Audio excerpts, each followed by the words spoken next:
Welcome to Entrepreneur Conundrum with Virginia Purnell, where growing entrepreneurs share how they get visible online. Hey everyone! Today I'm talking with Steff Vanhaverbeke, a veteran business coach and change facilitator who's on a mission to make you irreplaceable in the age of AI. Steff started her career as a computer nerd designing for the early web, and now she's helping leaders stay human in a world obsessed with hyperproductivity. Her new book, Being Replaced, introduces the Cognitive Agility Framework, a powerful system for mastering the 5 human skills that AI simply can't replicate. Welcome, Steff. Yeah, Welcome thank to you. Entrepreneur I'm Conundrum glad to with be Virginia here. Purnell, where growing Thanks for being entrepreneurs with share us how today. they get visible So, how online. did you get to where you are? That's a short question with a very long answer. Yeah. So professionally, that's what I like to say. Professionally, I came online together with the web. And so my first interest and my first career was in web development. And so that's how I started with the tech.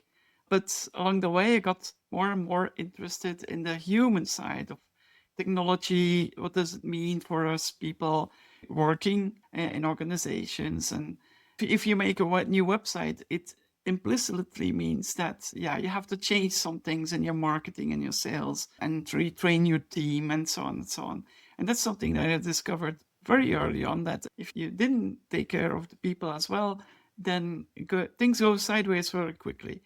And I got interested in that. I developed some skills, coaching, facilitation, and that's what I've been doing in the past 20 years. So that's the short version of the very long story. And now with AI, I see these two worlds merging again, because every business is trying to figure out how can we use this new and very interesting technology.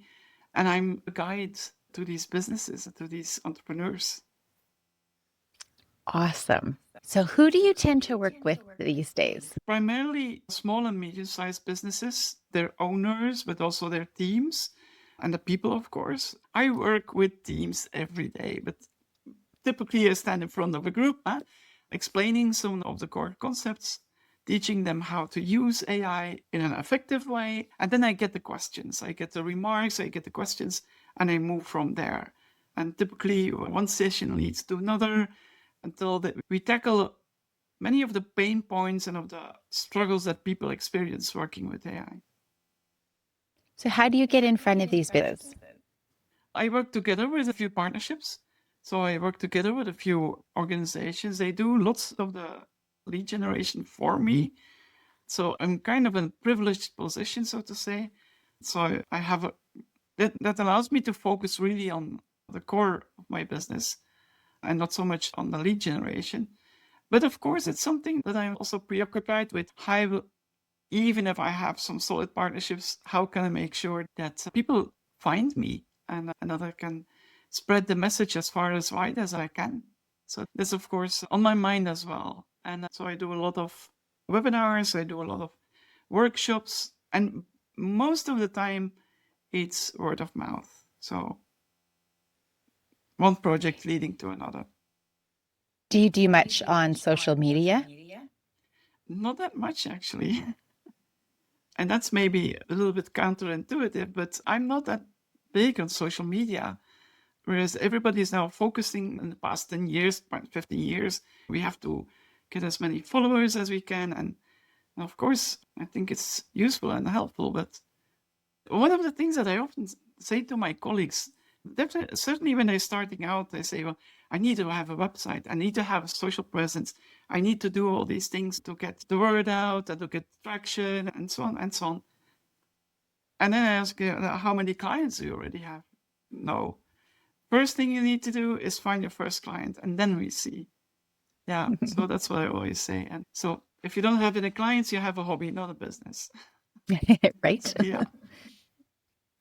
What are some misconceptions that people tend to have, or what they're doing or not doing when they first start working with you? That I will teach them how to write prompts. And actually, you only need to know one prompt for the rest of your life.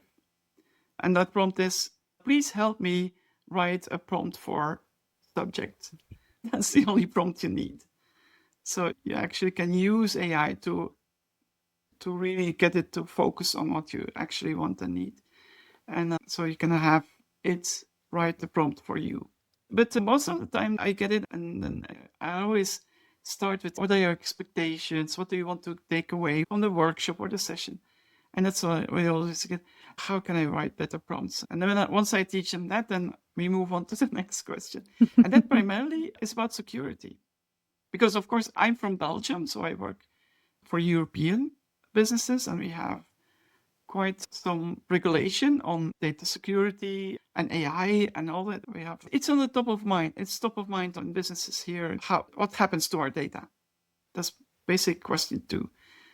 And there we say, okay, this is what the best practices are and what you need to take care of and be aware of as well, where if you upload some things, if you have a chat with ChatGPT, you have to realize that your data is not private. The chat is not private. When you work with people, do you do everything in person or do you do stuff virtually as well? My preference is to work with people in a physical setting. That's my preference, definitely. But I am prepared to work online as well. And in some cases, it's the only way. Definitely, if you have teams that are very virtual, there's no other way than doing things online. But I like to work really hands-on with the people. They have their laptops with them, and I can see what's happening. I can see them struggling. They can physically raise their hands. And that's another dynamic. During the pandemic, when everything had to be online, I had some longer programs where people, at first, it was the only way to work online. And then once they had the experience of working in a real life session, in a real life setting, they all said the same thing. It's not the same. There's something intangible, but really physical when you work with people in the same room. I'm all for working virtually and digitally, and I'm a strong believer of being able to work from home as well. It solves a lot of problems as well. But I think that's the combination, being able to work physically, but also online, is the way to go. What are the 5 human skills that AI cannot automate? I've been thinking long and hard about this. When I work with people, I get these questions, and they are real concerns.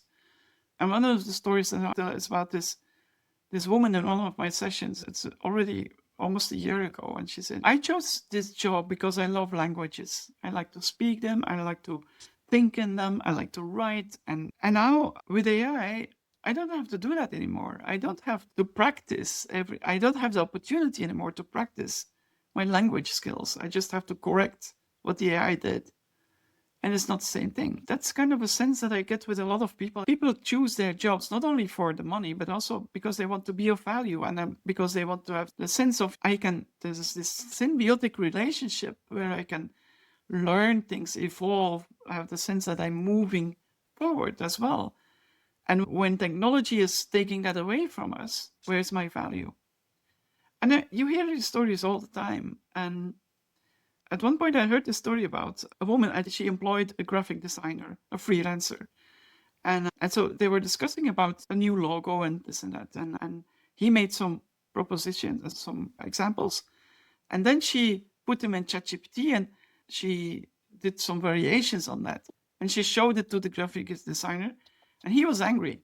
He was taken by the fact that his client did this with AI, but actually it's not the right reaction. It's natural to react in that way, but this AI is here to augment us, not to replace us. And that's when I hear these stories. I'm in my car a lot, so I think about them. And that's how I came up to the point, I need to do something with that. I need to write that book that's already been developing for a while in my mind. And then I boiled it down to 5 meta skills. And the 5 meta skills are: first, flexible thinking. AI is based on large language models, so pattern recognition, and not to go too much in the detail, databases basically. And everything that AI gives to you is just a rehash of what's already there. There's nothing really new. And when you work with AI, you also had this experience that at one point AI is on this train of thought, and it's very difficult to move it away to something else because there's this context window and it's very hard. And that's something that we can do instantly. We can really switch from one way of thinking to another way of thinking. And that's innately human. We have a brain that helps us with that. Our brain has this capability, and I explain it in my book about the 3 modes that our brain uses. And one of those modes is a switch mode. It's arousal mode, actually, when something catches your eye and you gain this interest, your awareness is peaking. And that's something that an AI simply doesn't have. So flexible thinking is the first thing. And then, of course, it's not new, but it's emotional intelligence. But in my book, I made the case that ChatGPT and all the other language models, they simulate emotional intelligence, but it's not real. It's fake. They don't have an embodied experience. So they cannot experience empathy. We have this semblance that GPT understands us, but it's not true. There's no real understanding, not like a human can. So empathy is the second one. And then the third one is the ability to work together and to get these things as a collective intelligence. And what makes us successful as a species, what has always made us successful as a species, is our ability to work together. We are able to communicate, but also we can have shared ideas, we can have shared culture, we can explore and expand on that. And that's something that AI is not yet, maybe it will come, not capable, not in the same way that we can. The ability to, from one moment to another, to really move on something collectively, that's something that we are amazing at. And then the fourth part is intuition. It's a bit like empathy, but it's more like we can have a sense of what is right and wrong. And that sense is, again, embodied. It's not something that is based on patterns, or maybe it is, maybe it's our brain, it's all pattern matching, of course, but it's in a different way. This is ability that is innately human, to intuitively feel, sense what's right, what's wrong, what could be the best course of action, even if rationally there's something else going on. And I have this story, and I think I've written it down in the book as well. It's about this entrepreneur who saw this business and he saw potential. And he called the owner of that business and he said, I want to invest in your business. Business wasn't for sale or anything. He just said, I'm interested in your business. I think if we work together, we can really make something out of it. And so when can we have a meeting, a lunch together? And on that lunch meeting, there and then, they both decided that they would do it. Even though there was no due diligence, there was no research done. It was just this conviction. I can make something out of this. And it's akin to artistry. If you really believe that you can paint something, you'll make the painting. And if you really believe that you can discover something new and you start to investigate, and at one point you're discovering something new. And that's how we work, how we operate. It's not only rational thinking. And that's something that we as humans will always be capable of. And that's also why I say, one of the big questions is, will AI replace us? Will we come to one point where AI will take over everything that we do now? Well, we can imagine such a scenario. I think there's a lot of movies out there that explore that scenario, from the funny ones to the dystopian ones. But if there's one thing that we are very capable of, is inventing new work. We'll always find something that an AI doesn't do yet, or technology doesn't do yet, and that we are very good at, and that we can learn and teach. And that will be our new business. And then we come naturally to the fifth pillar, and that's the ability to innovate, to truly innovate, to truly think outside the box, not just a rehash And that's a circle, because then we come back to the flexible thinking. But to really create something new that is not there yet. And if you work long enough with AI, you get that. You have to do, as a human being, you have to do the ideation. You cannot rely on AI to give me some ideas. The ideas that you get, they already exist. But to really come up with something novel, that's human. These are the 5 skills. Awesome. Is your book on Audible yet? Not yet, but I plan to. I'm sure that a lot of people will love to listen to the stories as well. Actually, I wrote the book this summer with an editor because I can write, and I wanted to really not to write with AI, so I really want to write it. And then I hired an editor to make it nice. And he said, now you have to promote your book. I don't have the time to promote my book. So it's out there, it's on Amazon in an ebook, and we're working on a physical version and then the audiobook and all this. I'm taking my time. I'm not rushing. Awesome. So one of your goals is to get your book farther out there. Do you have any other big goals in the next year or two that you're looking to achieve? I have so many goals because I have so many interests.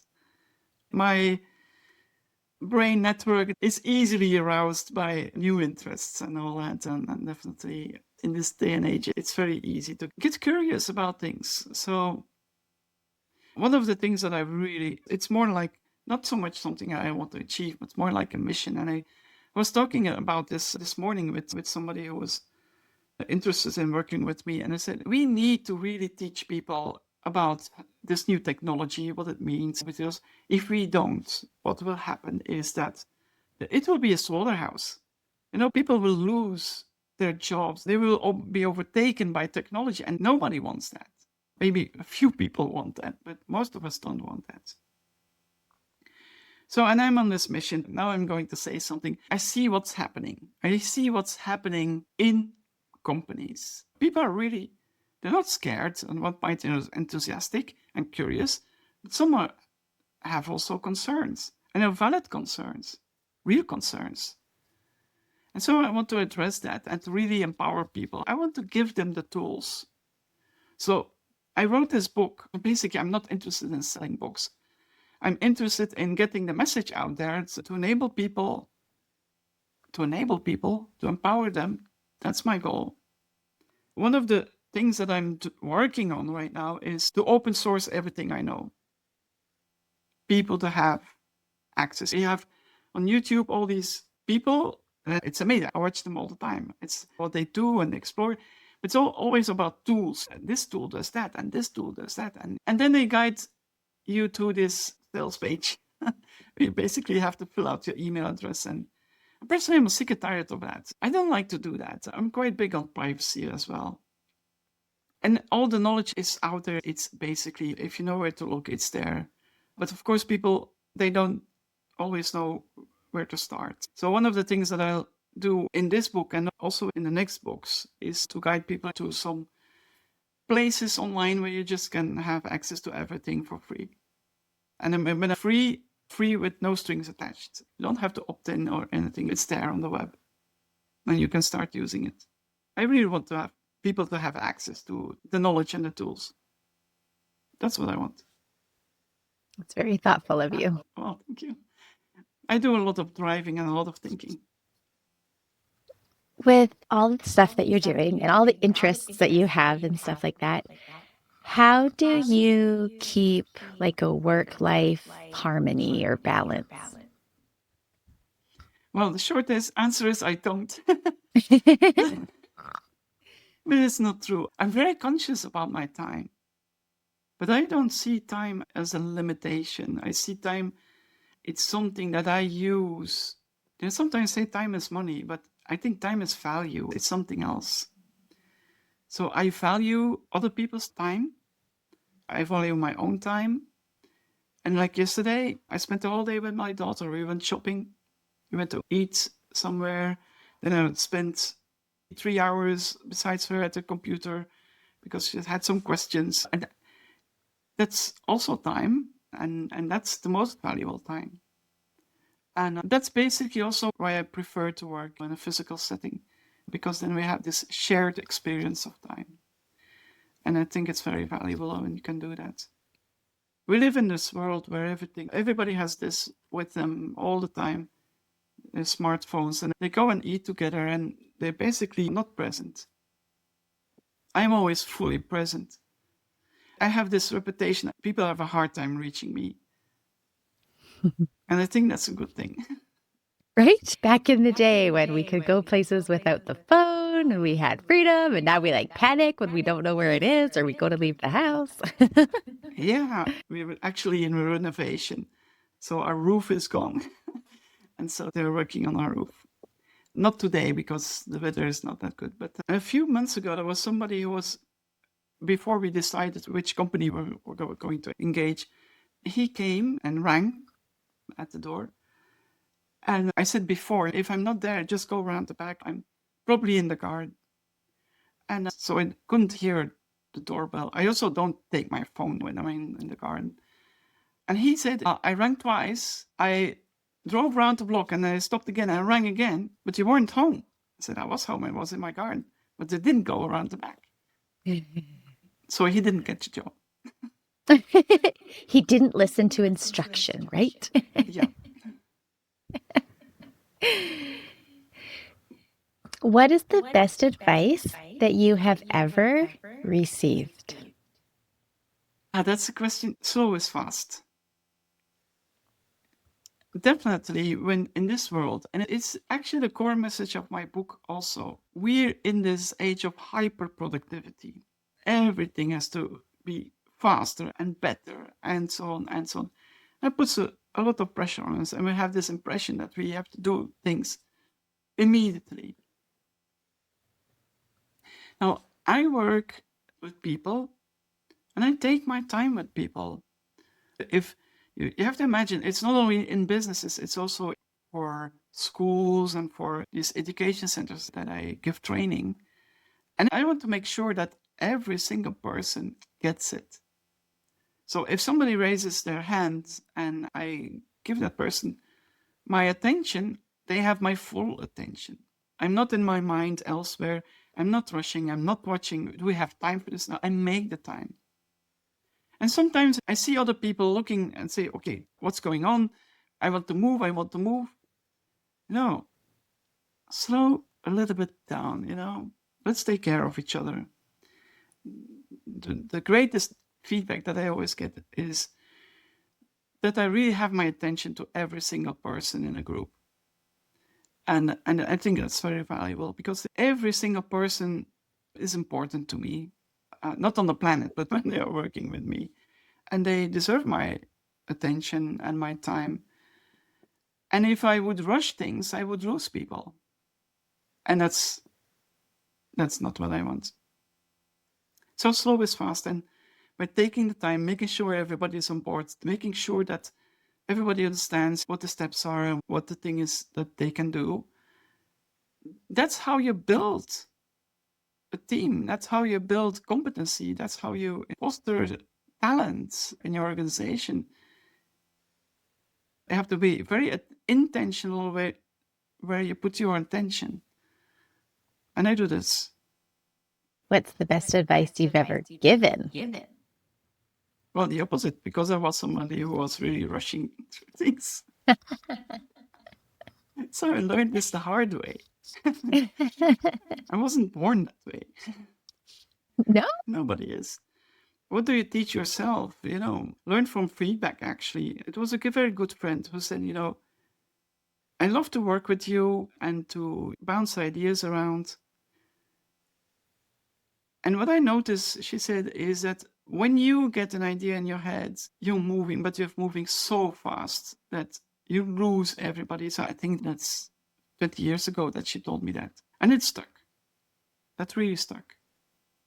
So now I take my time.